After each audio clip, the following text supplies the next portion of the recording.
আমরা 2011 থেকে এই বিজেপি, এই সিপিএম, এই কংগ্রেস সবাইকে দেখেছি।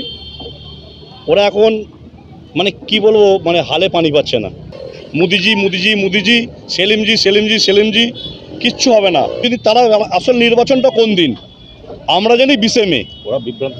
তা সেই জায়গা থেকে যদি সেই 20শে মের জায়গায় ওরা যদি সেটাকে শুক্রবার বলে, 20শে মে কী দিন, কী বার? সোমবার। তাহলে সেই জায়গা থেকে শুক্রবার, তাহলে ওরা তো এমনি পরাজিত হয়ে গেল। ওরা এখন হালে মানে ধুঁধলো ফুল দেখছে। 48 ঘন্টার ব্যবধান, তারপরেই মহাপ্রতীক্ষা লোকসভা নির্বাচন কর্মসূচি। আর এই শেষ মুহূর্তে একে অপর দলের প্রতি শেষ মরণ কামড়। এদিন চণ্ডীতলা কলাছড়া বাজার সংলগ্ন এলাকায় কল্যাণ বন্দ্যোপাধ্যায়ের সমর্থনে প্রচার সভার আয়োজন করা হয়। পরিচালনায় চণ্ডীতলা অঞ্চল তৃণমূল কংগ্রেস ও উদ্যোগে পঞ্চায়েত সমিতির কর্মাধ্যক্ষ অনাথ ঘোষ, সভাপতিত্বে চণ্ডীতলা উপপ্রধান লক্ষণ চন্দ্র ভৌমিক। এদিন মঞ্চ থেকে বিরোধী শিবিরদের তুলোধনা তৃণমূল নেতৃত্বদের। এদিন মঞ্চে বক্তব্য তুলে ধরেন হুগলি জেলার শিক্ষা কর্মাধ্যক্ষ ডক্টর সুবীর মুখার্জি, হুগলির জেনারেল সেক্রেটারি কৌশিক শীল, রাজ্য আইটি সোশ্যাল মিডিয়া সেলের সাধারণ সম্পাদক নীলাঞ্জন দাস, হুগলি জেলা তৃণমূল ছাত্র পরিষদের সহসভাপতি প্রিয়াঙ্কা অধিকারী থেকে একাধিক নেতৃত্ব।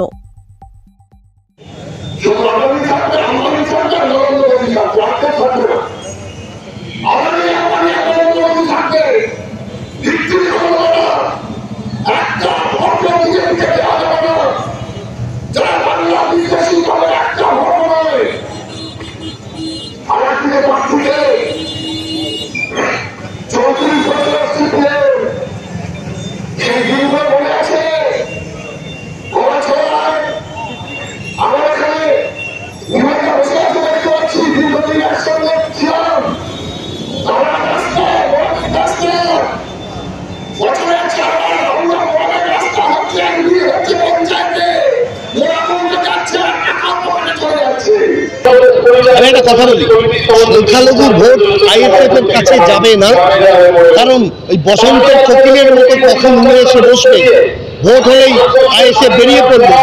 আর করোনার ওই খারাপ পিরিয়ডে বা বাংলার সংকটে আইএসএফকে দেখা গেল না।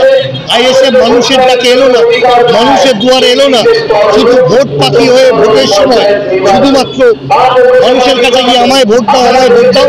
আমাদের সংখ্যালঘু ভোট ইনট্যাক্ট, তারা মমতা বন্দ্যোপাধ্যায়ের সঙ্গে রয়েছেন। আইএসএফ এখানে কোনো ফ্যাক্টরি না, যারা কাজ করে তারা কাজ করতে জানে। আজকে বাংলা একটা রাজ্য, সেই রাজ্যের ক্ষমতায় মমতা বন্দ্যোপাধ্যায় রয়েছে। কেন্দ্রীয় শত বঞ্চনা সত্ত্বেও আজকে মমতা বন্দ্যোপাধ্যায় বাংলাটাকে এত সুষ্ঠুভাবে চালাচ্ছেন।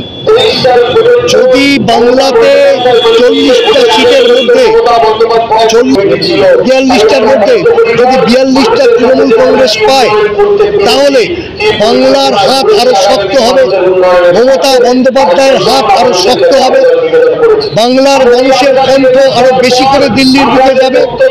আজকে দিল্লি বাংলার ন্যায্য পাওনা দিতে বাধ্য থাকবে এবং সারা ভারতবর্ষে আজকে বিজেপির যে অবস্থা, আমরা আশাবাদী ইন্ডিয়া জোট এবারে ক্ষমতায় আসবে এবং মমতা বন্দ্যোপাধ্যায় তার চালিকা শক্তি হবে। আমরা 2011 থেকে এই বিজেপি, এই সিপিএম, এই কংগ্রেস সবাইকে দেখেছি।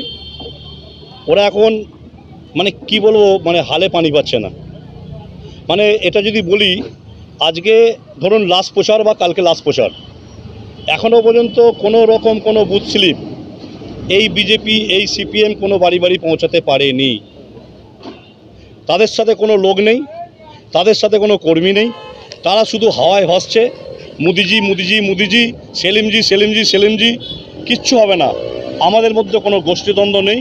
তৃণমূল কংগ্রেস একটা এমনই দল, মমতা বন্দ্যোপাধ্যায়ের নির্দেশে চলে এবং মমতা বন্দ্যোপাধ্যায় যা শিখিয়েছে। আমাদের মধ্যে কোনো গোষ্ঠী নেই, আমাদের মধ্যে কোনো দ্বন্দ্ব নেই, আমাদের মধ্যে কোনো ভেদাভেদ নেই। 200 পার বলে 70টাও পার করতে পারেনি। আর কে ধুঁধলো ফুল দেখবে আর কে দেখবে না, শুধু সময়ের অপেক্ষা।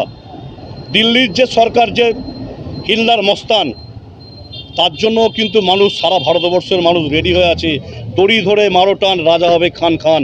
তাকে আর কিছুদিন 4 তারিখ পর্যন্ত ওয়েট করুন, সেই রাজাকেও দেখতে পাবেন না আর কবির সঙ্গে বোসকেও দেখতে পাবেন না। শিয়াখালায় ভোটের স্লিপ দেওয়া হয়েছে 20 তারিখ, যেদিন সোমবার ইলেকশন সারা পশ্চিমবঙ্গের কিছু কিছু জায়গায়, সেখানে শুক্রবারকে উল্লেখ করে দেওয়া হয়েছে, অর্থাৎ 20 তারিখ নাকি শুক্রবার সেই স্লিপে মানুষ ভোট দিতে যাবে। আপনি যদি বলেন আমার ফোনে আছে, ওটা আমার ফোনে রয়েছে, ওই ছবি আমার কাছে এসছে।